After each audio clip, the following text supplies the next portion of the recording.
Imaginen una novela con esta trama. Un hombre visita a su padre en el hospital, pues pronto va a morir a consecuencia de una fibrosis pulmonar. El vínculo más fuerte entre padre e hijo ha sido siempre a través de las historias. Aunque el padre solía decirle "te quiero" con cierta frecuencia, lo hacía con una ligereza pasmosa como quien le pide "pásame el bote de ketchup". Sin embargo, el hombre de esta historia cree que gracias a su padre aprendió a mirar la realidad como si lo hiciera siempre a través de una lupa.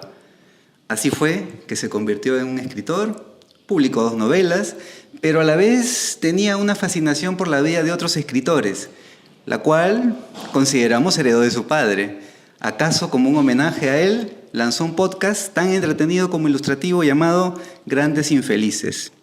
Este hombre de que les hablo está aquí, se llama Javier Peña y ha venido a presentar su más reciente libro titulado Tinta Invisible.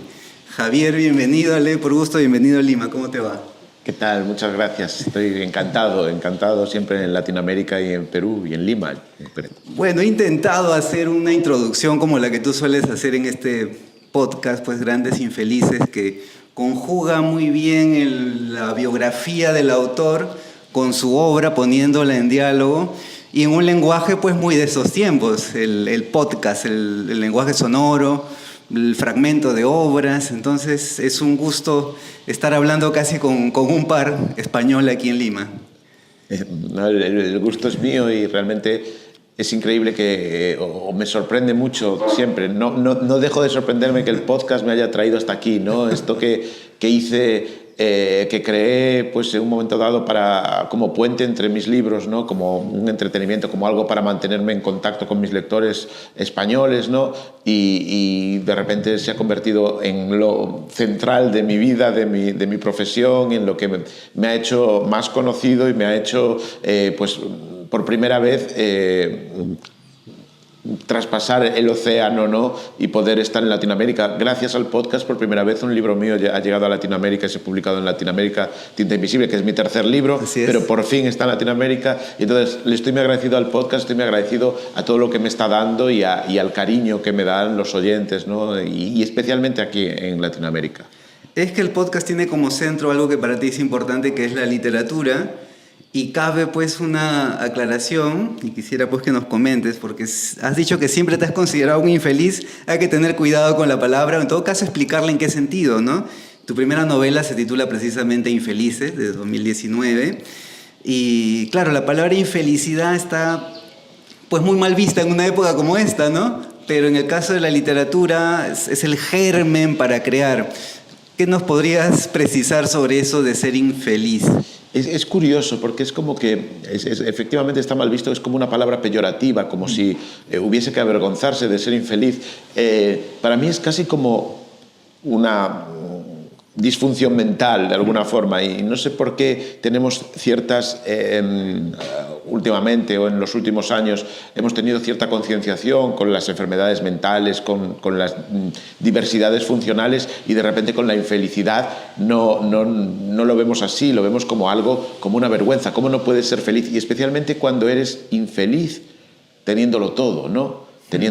Porque tú puedes pensar que la infelicidad puede venir por la falta de recursos, porque te falte la comida, un techo, porque vivas en un lugar que está en guerra, o porque tengas una enfermedad, o porque pues hayas perdido a alguien muy cercano. Pero cuando no tienes nada de eso y eres infeliz es como te sientes mal tú. ¿Por qué soy infeliz? Sin embargo, creo que no tiene absolutamente nada que ver con las circunstancias que te rodean y que a menudo la gente más infeliz es la que más cosas materiales tiene y la que más, muchas veces la que más ha triunfado en la vida con la idea del triunfo que tenemos, ¿no? Esa idea capitalista del triunfo, de que el triunfo, por ejemplo, si es escritor, es vender mucho, es que te den muchos premios. Y creo que, pues el triunfo probablemente sea otra cosa, es estar más satisfecho con uno mismo y satisfecho con lo que te rodea.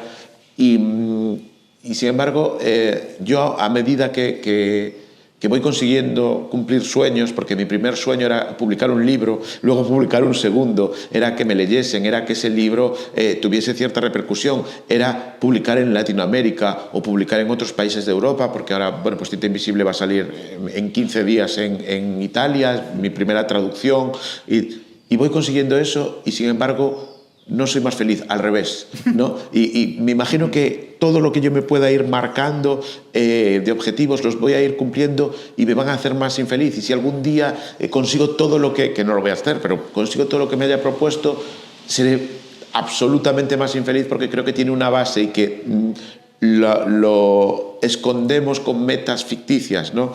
Creo que tiene una base en que algo no está bien conectado en mi cerebro, no está conectado, no sé si bien o mal, pero de una forma diferente a la mayoría. Y creo que somos muchos los que tenemos esa conexión diferente, igual que yo soy zurdo, ¿no? y la mayoría son diestros, pero hay muchos zurdos. Y muchos de los que tenemos esa forma distinta de conexión cerebral, podemos decir, nos dedicamos a crear, no solo narrativa, sino pues al arte, a la creatividad. Y creo que lo hacemos porque no estamos conformes con el mundo en el que vivimos, porque estamos insatisfechos de alguna forma y creamos un mundo paralelo, una realidad paralela en la que sentirnos más cómodos, ¿no? Esa es la palabra clave en realidad, o podríamos conjugar lo literario con la insatisfacción, con la realidad, ¿no? Vargas Llosa también lo decía en La verdad, las mentiras, pero estos grandes infelices que son los grandes escritores tienen algo en su vida pues que los ha llevado. No se trata de hacer una apología a la tristeza, ni al alcoholismo, ni a las drogas, es simplemente alguna circunstancia que golpea y que literariamente hay algo ahí emposado que se transforma, ¿no? Sí, no es ningún tipo de apología de la infelicidad, es como una mochila que llevas, ¿no? Como un morral, ¿no? Una carga que llevas contigo. Y no digo hay que ser infeliz, ¿no? Pero bueno, si podemos de alguna forma convertir esa infelicidad en una especie de motor para la creatividad, pues por lo menos tendremos como algo positivo, ¿no? de esa circunstancia, ¿no? Y creo que la infelicidad tiene que ver, como comentabas, con la insatisfacción, y también tiene que ver con la sensibilidad. Creo que con la sensibilidad con la que los escritores son capaces de ver el mundo. Pero también creo que, o pienso mucho en la palabra sensible como una palabra polisémica, porque alguien es sensible. Dices que sensible es porque tiene esa capacidad de ver belleza o de crear belleza, pero también es sensible porque tiene una gran tendencia al sufrimiento, ¿no? o una incapacidad de soportar el sufrimiento, ¿no? Entonces tenemos esas dos formas de ser sensible, y creo que es lo que le pasa a los escritores, que son sensibles y capaces de crear belleza, pero también son muy dados al sufrimiento. Y tienen una cosa más, que son bastante dados a trasladar ese sufrimiento a los que los rodean, ¿no? O sea, como a socializar el sufrimiento, especialmente dentro de su familia, de sus amigos, de sus parejas, ¿no? Yo, cuando hice esta introducción homenajeando a Grandes Infelices, el podcast que dirige Javier, pues tomé datos que aparecen, que el mismo Javier nos cuenta en Tinta Invisible, la relación con el padre, la enfermedad y esta reflexión sobre la creación y la vida de otros escritores, pero más que la vida particularmente de esos escritores, algunos temas alrededor de la escritura, ¿no? La memoria, la observación, la capacidad de poder procesar esto, es decir, todos podemos tener unas circunstancias muy parecidas, pero a ver quién puede o quién tiene esa necesidad de volcarlo en palabras y tratar de explicárselo, ¿no? Es muy particular el libro, porque uno podría decir, no es exactamente un ensayo, no es una memoria personal, pero tiene algo al hablar de la relación tuya con tu padre.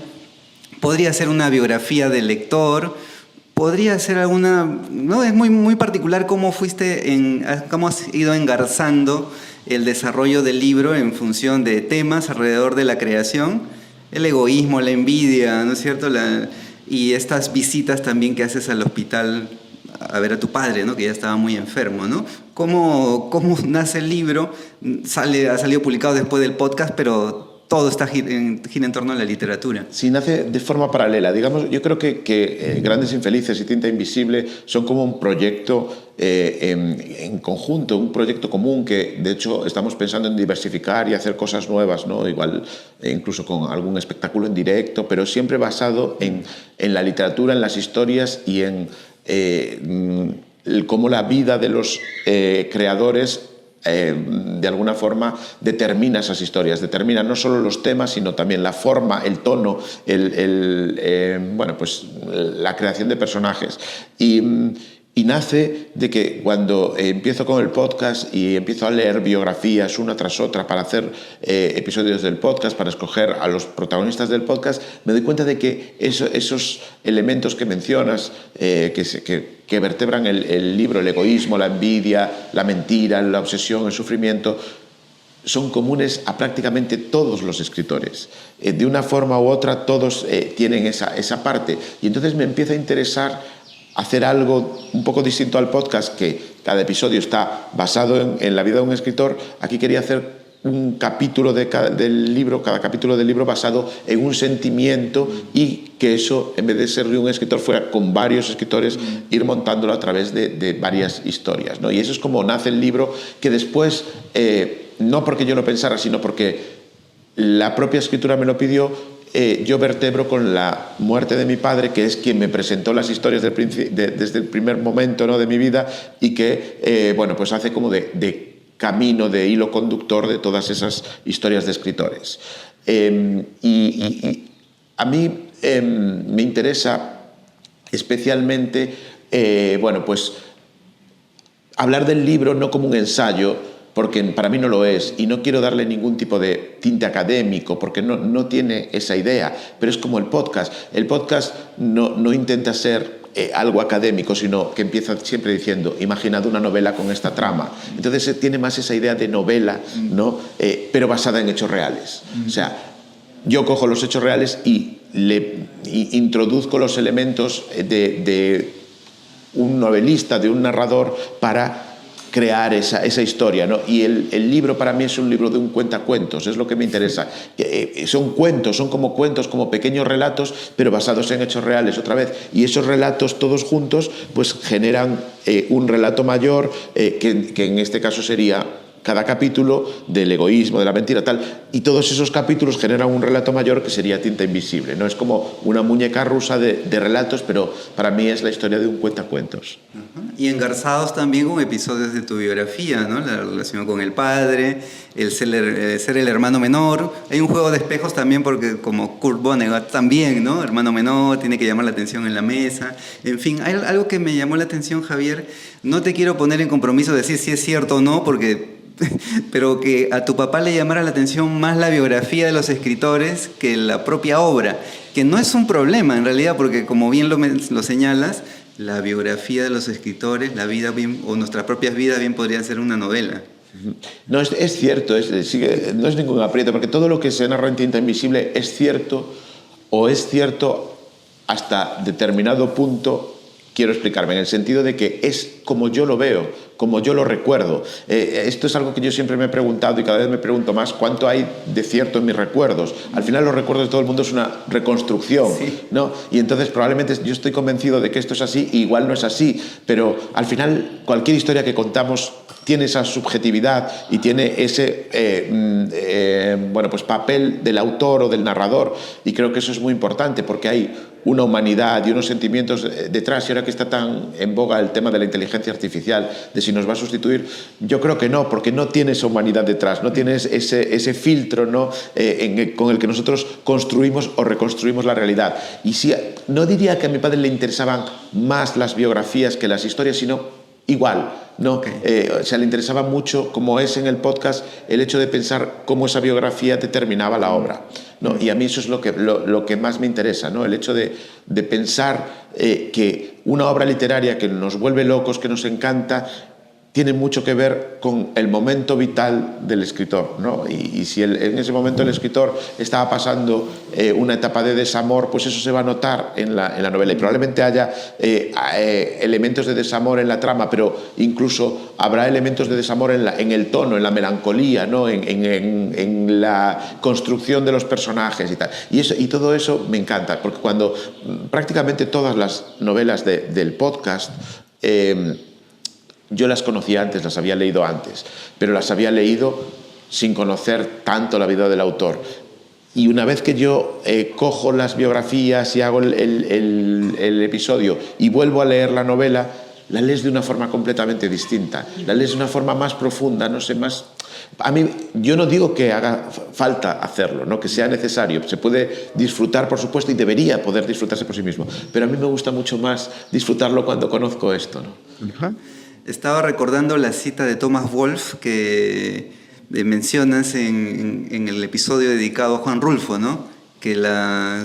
Sobre la vida, la autobiografía y la obra, ¿no? Por más que el autor quiera escapar de contar su vida, se cuela lo biográfico de alguna forma. Uno podría pensar incluso hasta Ray Bradbury, claro, Crónicas Marcianas, no ha ido nunca a Marte, pero hay episodios o las tramas ahí como que reflejan de alguna forma lo biográfico en la obra. Y sí hay un correlato, aunque la obra se distante de lo autoficcional, ¿no? Pero es que es imposible, porque nosotros estamos siempre metidos en nosotros mismos, ¿no? La idea de el mundo que vemos está en nuestros ojos y lo que conocemos de los demás lo tenemos que conocer de una forma vicaria, ¿no? A través de lo que ellos nos dicen, de lo que ellos nos... Todo lo demás está en nuestros ojos y en nuestra cabeza. Entonces, es imposible que tú crees una obra y salgas de eso. Yo siempre digo esto, si yo hago un personaje envidioso, esa envidia de ese personaje va a ser mi envidia. O sea, yo no puedo saber cómo sientes tú la envidia. Yo solo sé la envidia que yo siento. Y cuando puedo creer que tú eres envidioso, voy a reflejar mi envidia en ti.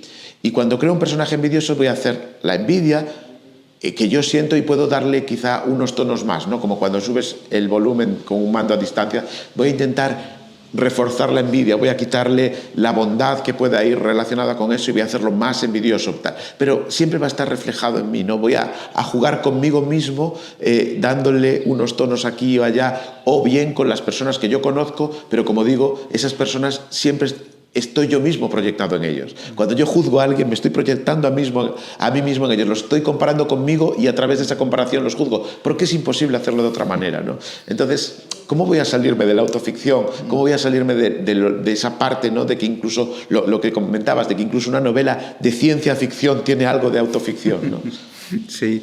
Mientras leía Tinta Invisible, Javier, y escuchaba los varios capítulos del podcast 24 Infelices, ¿no? Grandes Infelices y un especial de Navidad, el 25, ¿no? El episodio número 25. Sí, y el especial de Tinta Invisible. Son 26, sí. 24 Ajá. monográficos y 2 especiales. Así es. Pensaba, para tratar de desmitificar, yo tratando un poco de buscar a ver el lado contrario. Lo mencionas también en Tinta Invisible. No se trata de que no haya un escritor que no sea envidioso, que no sea inseguro y que probablemente está escribiendo su obra pero la publica para sí. O sea, el ego, ¿no? El ego de querer publicar, ya el hecho de querer que alguien lo lea, de alguna forma marca ese ego que existe en el artista. Pero pensaba tratando de desmitificar y a ver de repente un escritor o escritora que no se reconoce ni envidioso ni ególatra y que quiere que su obra sea leída. No se trata de tener estos requisitos para ser escritor, ¿no es cierto? Pensaba, a ver, habrá un escritor que no siendo muy infeliz haya escrito una obra muy fecunda, muy importante, que nos haya llamado, no sé si tú tienes... ¿Y llegaste a alguna conclusión? ¿Encontraste alguno? Estuve rebuscando, traté de encontrar aquí un poeta peruano, Carlos Germán Bailey, un poeta también que no bebía alcohol, que era muy tranquilo, pero de repente no conocemos algún episodio oscuro de su obra, ¿no? Claro. Yo creo que también es cierto que, y esto me lo han dicho, ¿no? Bueno, primero me lo han dicho, no se trata solo de escritores, sino de creadores, ¿no? También nos puede pasar con pintores, con músicos, etcétera, ¿no? Pero también hay gente que me dice, pero esto también pasa con todos los seres humanos, ¿no? Pero es cierto que creo que en los escritores como que se multiplica, se magnifica, ¿no? Los escritores tendemos a ser personas muy intensas, para lo bueno y para lo malo, en las pasiones, ¿no? Creo que es necesario, ¿no? Yo tengo una amiga que siempre me dice, Javi, es que tú quieres vivir muchas vidas. Y es verdad, los escritores queremos vivir muchas vidas porque somos intensos, porque no nos llega la vida a la que tenemos o porque no nos llena, ¿no? Y entonces creo que, bueno, pues eso nos conduce a esa insatisfacción, infelicidad. Y creo que, bueno, siempre que se piensa en escritores, porque muchas veces cuando piensas en escritores felices, lo primero que volvemos otra vez a esa trampa, pensar en escritores exitosos en vida, ¿no? Y siempre que se piensa en los grandes cabezas del boom, en García Márquez o en Vargas Llosa, ¿no? Como escritores bueno, que parecen felices, ¿no? Yo creo que si rascamos un poco, igual no lo son tanto, ¿no? Y por ejemplo, siempre con Vargas Llosa pienso en ese trauma que tiene de su infancia, del padre, de la educación, de esos colegios, de esa educación. Y creo que alguien que ha tenido ese trauma, que es un trauma que verdaderamente se siente que está muy interiorizado, es imposible que sea plenamente feliz, porque eso tiene que salir de alguna forma, y sale, y se refleja en su literatura, y creo que le marca, ¿no? Y seguramente muchas cosas más. Entonces, yo sí que creo que alguien plenamente feliz no va a crear, porque se va a dedicar a disfrutar de su felicidad, ¿no? El que es infeliz llega a casa y tiene que escribir, ¿no? Para aliviarse, para entenderse, para, de alguna forma, casi psicoanalizarse, ¿no? Otra lectura o reflexión a partir de revisar Tinta Libre y los podcasts, pensaba, ¿no? Son escritores fundamentalmente del siglo XX, tanto hombres como mujeres, y últimamente ha ocurrido algo, Javier, ¿no? La obra y el autor ya se han confundido en la medida que algún episodio biográfico condena la obra, ¿no? Pienso en Lolita de Nabokov, el mismo Pablo Neruda también. Mencionabas a Roald Dahl también en el libro, y pues algunas partes de sus libros han sido reescritas por ofensivas, ¿no? ¿Tú qué piensas de esta relación? Que ahora se leen también autores o algún autor por alguna cuestión polémica, condenable tal vez, su obra se ve afectada de cierta forma. Yo creo que deberíamos... Bueno, es un debate muy difícil, casi irresoluble, pero deberíamos primero separar los autores del pasado con los del presente. Quiero decir que creo que a veces tenemos cierta superioridad moral a la hora de juzgar lo que hacía una persona en 1910 con los ojos de 2025 y pensar que cómo podía ser, por ejemplo, Karen Blixen, ¿no?, que se va a África y que siempre se menciona que es una autora muy racista. Y es verdad, desde los ojos actuales es muy racista, pero en su época no lo era. Era quizá de las menos racistas de los europeos, de las personas que más querían a los africanos, pero lo quería a su manera, y era una manera, como decía un escritor africano, que los quería como se quiere una mascota. Y a una mascota se le tiene verdadero amor y verdadero cariño, pero no es el amor que se debería tener, o por lo menos creo que no es el amor que se debería tener por un ser humano. Pero es que Karen Blixen no era consciente de ese racismo, y entonces verlo desde ahora que tenemos una forma de pensar completamente distinta, me parece que tiene una superioridad moral y una soberbia muy importante. Entonces, no cancelar a la gente del pasado porque pensaba como pensaba su sociedad, pues les estamos exigiendo que fueran héroes de alguna forma, ¿no? Que pensasen como íbamos a pensar 100 años después, y si no, no me interesa. Entonces, creo que eso, aparte que es importante y que es interesante leer las obras del pasado con esa visión y decir, vale, éramos una sociedad fundamentalmente racista y machista, lo seguimos siendo, ¿no? Sí. Pero entonces era peor, y ver cómo ha evolucionado, porque de alguna forma, si lo reescribimos, dice, entonces ¿por qué hay que evolucionar nada? Si ya éramos maravillosos entonces, ¿no? ¿Por qué si reescribimos los libros de Mark Twain, ¿no? Y creemos que ahora hay que evolucionar en el racismo si ya Mark Twain no era racista?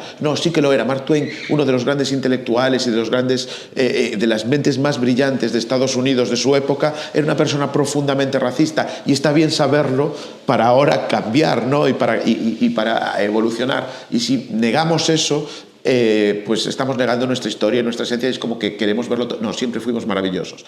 En cambio, si ahora leo una obra o veo un autor que es profundamente racista, me cuesta. Un autor actual, digo, me costaría, ¿no? Entonces creo que hay que diferenciar eso, ¿no? Entonces, o por ejemplo, si hay un autor actual que sabemos que, vamos a imaginar, que ha violado a una mujer, pues a mí me parece hasta cierto punto lógico, ¿no? Hasta mucho punto lógico que se le cancele, porque igual yo no quiero seguir leyendo y darle dinero a este señor, que es un miserable. Pero si es alguien que lo ha hecho en 1850, no sé, me parece que es diferente, y es algo que pienso, pero tampoco creo que sea una verdad absoluta, ¿no? Es algo con lo que reflexiono y mi opinión va cambiando.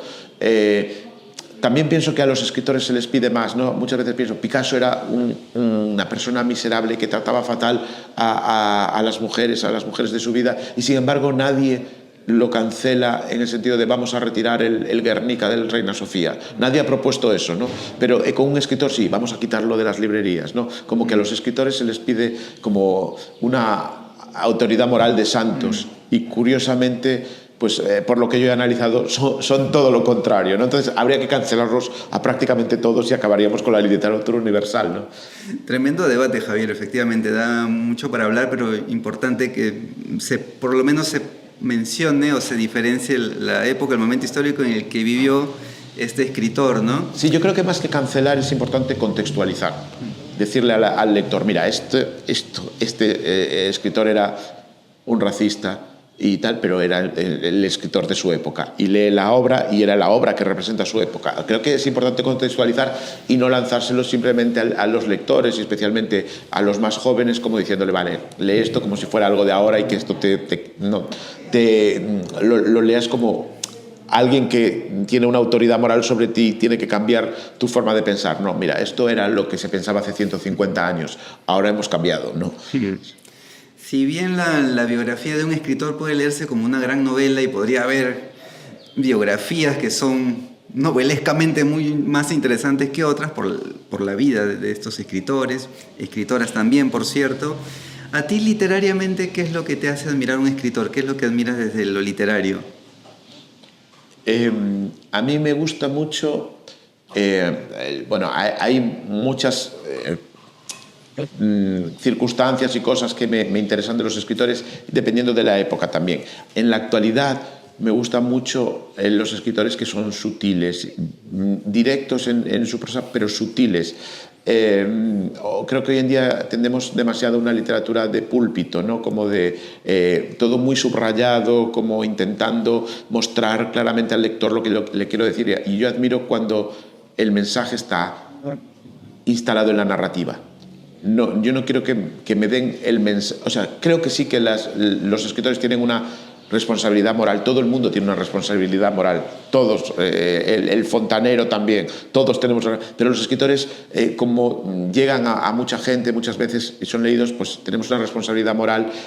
Pero creo que no hay que adoctrinar a la gente, sino lanzar tu mensaje a través de técnicas narrativas, ¿no? Y eso es lo que valoro mucho. Valoro mucho la técnica narrativa.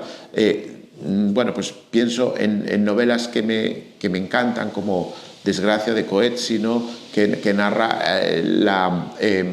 bueno, pues una violación por parte del protagonista y lo hace en dos planos. Por una parte nos cuenta lo que piensa el protagonista y por otra parte el lector tiene que darse cuenta de que lo que nos cuenta el protagonista no es exactamente la realidad, porque está dentro de la cabeza del protagonista todo el tiempo, ¿no? Y creo que me parece algo muy maduro para el lector y creo que ahora mismo en muchos casos está infantilizando la literatura, como que hay que dárselo masticado al lector y que no se esfuerce mucho. Y me interesa mucho cuando los libros se pueden leer en varias capas y tienen varias relecturas. Es lo que más me interesa, ¿no? Lo que decía Nabokov, ¿no? De que había que releer los libros, de que había que leerlo una vez por la trama y después leerlo para ver cómo lo había construido el escritor, ¿no? Pues a mí esa relectura es la que más me interesa. Y el libro que tiene una única lectura y que yo no voy a querer volver a él es el libro que no me gusta. Es el libro que simplemente lo he consumido para entretenerme unas horas. Y yo quiero que el libro me cambie y seguir pensando en él y seguir pensando en cómo está construido y seguir pensando en lo que me dicen esos personajes. ¿Acaso hay la diferencia de los grandes libros, ¿no? Que resistan más de una lectura, como acabas de decir? Puede ser. Que la reclamen, sí. ¿No? Y que resistan el tiempo, incluso con los cambios sociales, ¿no?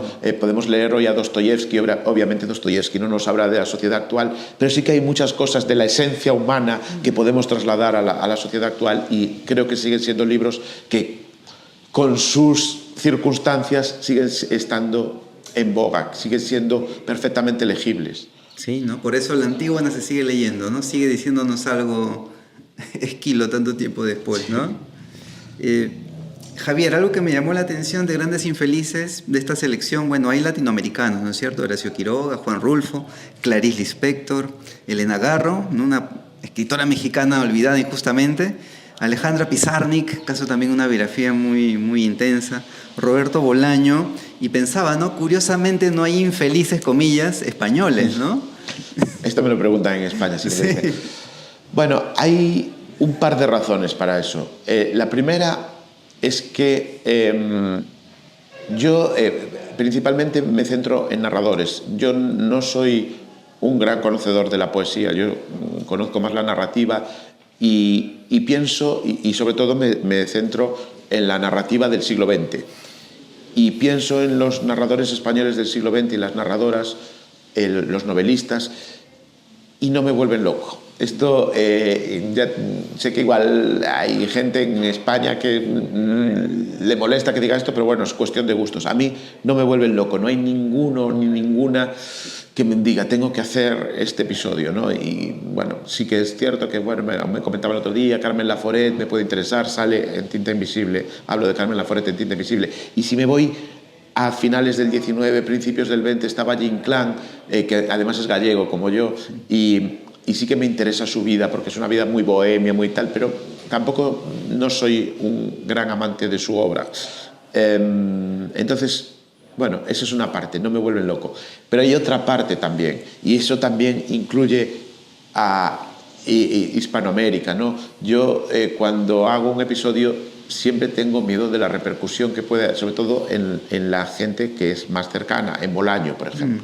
O sea, Bolaño, yo sé que sus hijos viven en Cataluña y que su viuda vive en Cataluña y que su última pareja también. Y sé que es posible que en algún momento les llegue que alguien ha hecho un podcast sobre su padre y que lo puedan escuchar y que puedan decirme, oye, ¿cómo cuentas esto o esto otro tal? Y eso como que me da más reparo. Por ejemplo, el podcast que ha tenido más controversia de todos los que he hecho fue el de Elena Garro, precisamente, porque en México sigue habiendo muchos pazistas y hay gente a la que le molesta que se hable mal de paz y que te dicen que Elena Garro era una persona insufrible, una gran mentirosa, y en el podcast en ningún momento se niega esto. De hecho, hay una frase al final de Elena Garro que a mí me impresiona mucho, que es cuando le doy voz a ella, ¿no? Y que dice que ella echaría un borrón entero sobre su vida. Cuando tiene 80 y pico años está al borde de la muerte y que no ha hecho más que tonterías, ¿no? Y es una frase que a mí me impresiona, me duele, ¿no? Me duele escuchar eso de alguien que está a punto de morir y que piensa que su vida ha sido un fracaso, que solo ha hecho tonterías y que la borraría entera. Y me resultó muy impresionante cuando incluí ese fragmento, ¿no? Y probablemente ella sabe que se equivocó en muchas cosas, ella sabe que fue una persona muy difícil, que fue una persona que le hizo daño a mucha gente, pero ella lo sufrió en vida, sufrió muchísimo, vivió en la indigencia en España, en Madrid, y en cambio Octavio Paz fue premio Nobel, fue casi como el patriarca de México, y quieren que los trate con la misma, o me piden que los trate con no, tienes que ser equidistante, mira, pero es que ella ya lo ha pagado, ¿no? Quiero decir, Octavio Paz, como digo, muchos años después de su muerte sigue teniendo esa impronta en México y hay gente a la que le molesta que se discuta su figura, ¿no? Entonces, bueno, pues fue digamos que casi el único episodio con el que yo he recibido críticas directas en redes sociales. Y si esto lo hubiese hecho de una pareja tailandesa, no me habría pasado, ¿no? Entonces, cuanto más cercano, más respeto me da esto, ¿no? Por ejemplo, alguna vez mencioné que me interesaba hacer un episodio de Andrés Caicedo, de este escritor colombiano, y la gente en Colombia lo escuchó y me empezó a escribir por redes para decirme, ¿te podemos poner en contacto con sus hermanas? Yo no quiero eso, no quiero que sus hermanas de alguna forma conquisten el podcast y cuenten su versión, ¿sabes? Pero claro, si yo cuento la versión sin preguntarle a sus hermanas me van a decir, ¿por qué dices esto? ¿Por qué? Entonces, claro, eso me genera a veces más reparos, porque al final el podcast es un trabajo de divulgación, un trabajo de pasión, pero es un trabajo apenas remunerado. Y si yo hago este trabajo de un mes para hacer un episodio apenas remunerado y encima me genera un conflicto, digo, creo que al final acabaría abandonando el podcast para no tener estos conflictos. Y es algo que me pesa un poco, ¿no? El hecho de que pueda molestar lo que yo cuente, porque al final todo el mundo quiere contar su versión de la historia, ¿no? Y eso que estos autores ya no están vivos, si no habría un reclamo mayor, acaso hasta una demanda. Sí, pero es posible, ¿no? Sí. Pues Javier, si es que acaso, y también quienes están viéndote y escuchándonos, si acaso alguien no ha visto todavía, no ha escuchado, algún episodio, pues está en Spotify, en YouTube también. Y yo pensaba, mencionabas hace un rato, ¿no? Que vienen más proyectos, quizás más escénicos sobre Sí. Grandes Infelices. Si tuvieras que incluir algunos infelices más o grandes infelices más que te quedaron ahí en el tintero, ¿quiénes serían? Ah, no, pero Grandes Infelices no ha terminado, ¿eh? Ajá, De hecho, hay una temporada que está en marcha qué bueno. que va... en julio estrenaremos un capítulo especial anunciando la temporada y anunciando las características propias de la nueva temporada, que va a tener alguna cosa especial, y ya hay 3 guiones hechos y estoy Bien. trabajando en el cuarto y me falta el quinto y ya la lanzaríamos en septiembre. Sí, no ha terminado el podcast. Muy bien, qué bueno. Sí. ¿Puedes adelantar algún nombre? Sí, bueno, de momento tengo el guión de... A ver, va a ser una temporada que va a ligar escritores y una ciudad, y su ciudad. Y tengo el guión de Borges y Buenos Aires, el de Dostoyevsky, San Petersburgo, y el de Elsa Morante y Roma. Esos son los guiones que tengo. Y de momento vamos a quedarnos ahí porque hay uno que estoy trabajando y otro que todavía tengo que decidir qué escritora, qué escritora voy a elegir. Muy bien, muchas gracias por el adelanto y bueno, estaremos ahí a la expectativa. Javier, agradeciéndote muchísimo que te hayas dado unos minutos para conversar con nosotros. No puedo dejar pasar la oportunidad de conocerte como lector y esta sección de Lee por Gusto de los 5 libros favoritos pretende conocerte como lector más que tomarte un test de lectura. No se trata de hablar de los libros evidentes, El Quijote, no sé, no tantos que se mencionan por quedar bien, sino 5 lecturas que para ti, lector, sean importantes, significativas y que nos puedas comentar brevemente. Sí, es muy difícil siempre quedarte con 5. Por lo menos me dices 5 porque normalmente me dicen una, ¿no? Y entonces digo una distinta cada vez porque además, digo, si la gente ve mis entrevistas va a decir siempre dice el mismo libro, solo he leído uno, ¿no?